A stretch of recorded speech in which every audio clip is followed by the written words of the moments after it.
What to do when your Greyhound application is not loading or it's constantly crashing. First, you want to make sure that your internet connection is working.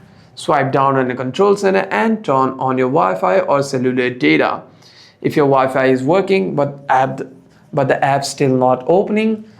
app is not still opening, you can simply go to your settings, click on General and tap on iPhone Storage. Here you want to scroll down and navigate yourself to the Greyhound application, and you want to scroll down until you see the Greyhound application over here. You're looking for, simply tap on it and click on Offload App. Tap on Offload App again and simply reinstall the application over here.